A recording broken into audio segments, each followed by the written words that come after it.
Assalamualaikum warahmatullahi wabarakatuh. Ketemu lagi dengan saya Ariantika Haryani, Universitas Terbuka Palembang dengan NIM 855767439. Baiklah, hari ini saya akan menjelaskan tentang pengantar pendidikan anak berkebutuhan khusus, tepatnya pada modul 4, yaitu pendidikan anak tunanetra.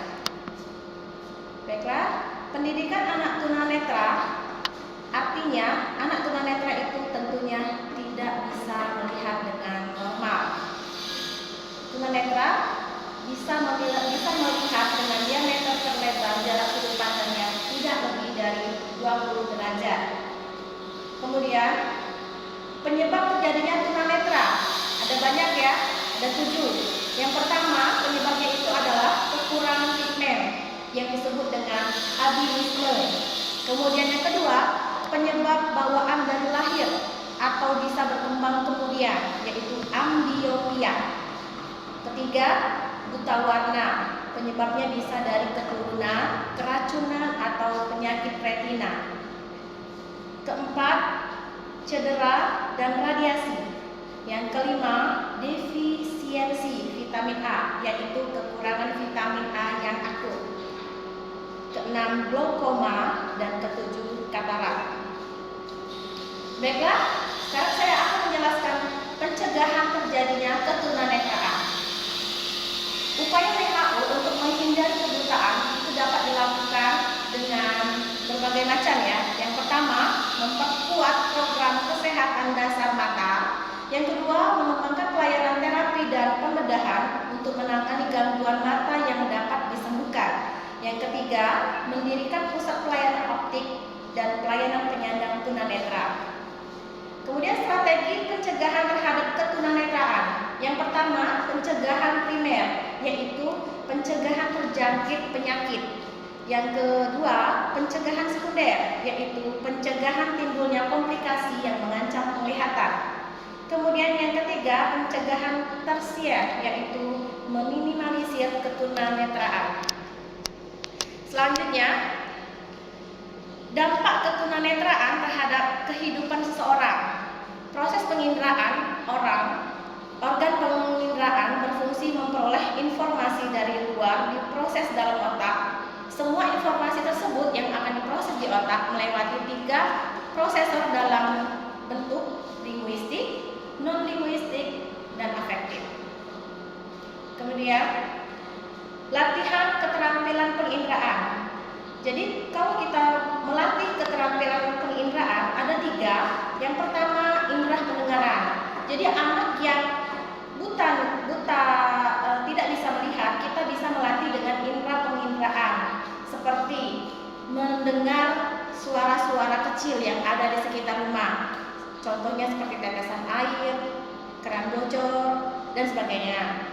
Yang kedua, indera meraba. Jadi anak yang tunanetra kita latih dengan meraba sesuatu, seperti adanya baju, ada kancing di dalam baju. Ketika berjalan, ada jalan yang becek, apakah berjalan di lantai atau di lumpur atau di depan ada got, ada trotoar, dan sebagainya dengan meraba. Tentunya bisa juga dengan menggunakan alat bantu seperti tongkat ya. Banyak kita lihat orang yang tunanetra suka menggunakan alat tongkat. Yang ketiga, indera penciuman. Jadi orang yang tunanetra itu dia bisa meraba dengan indera penciuman dengan barang yang di sekitarnya. Misalnya buah-buahan, dia bisa kita perkenalkan ini buah yang seperti ini, aroma seperti ini adalah buah durian, atau buah yang seperti ini buah jeruk. Nanti dia akan bisa untuk selanjutnya mengenal benda tersebut. Oke, selanjutnya visualisasi ingatan kinestik dan persepsi objek.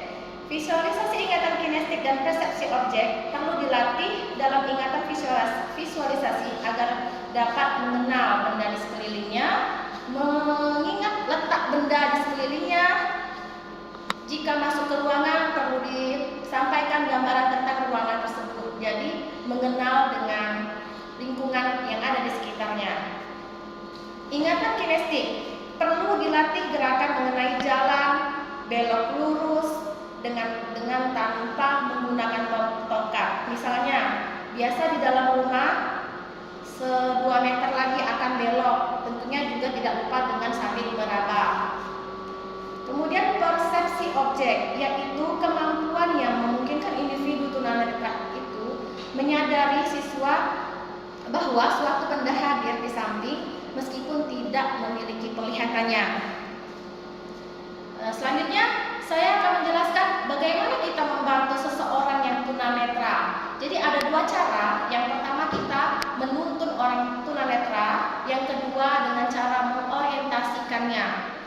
Untuk menuntun orang tunanetra caranya kita dengan kontak pertama memegang dan kita memperkenalkan bahwa posisi jalan ini sempit atau posisi jalannya lebar, kemudian cara membuka, menutup pintu, melewati anak tangga, kemudian duduk, naik ke dalam mobil, itu kita bisa dengan cara dibantu ya.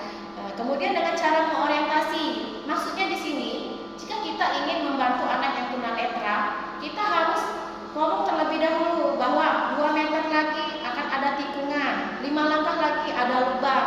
Jadi tidak cukup dengan sekedar menyebutkan, menuntunkan arah saja. Oke, selanjutnya pendidikan bagi siswa tunanetra di sekolah umum.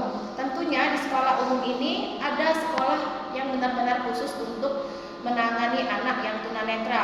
Banyak yang kita ketahui orang tunanetra itu kok bisa membaca, kok mereka pintar, kok bisa mereka bernyanyi, karena dia menggunakan alat-alat bantu seperti misalnya Al-Quran yang menggunakan khusus untuk alat anak tunanetra yang menggunakan buku raba ya.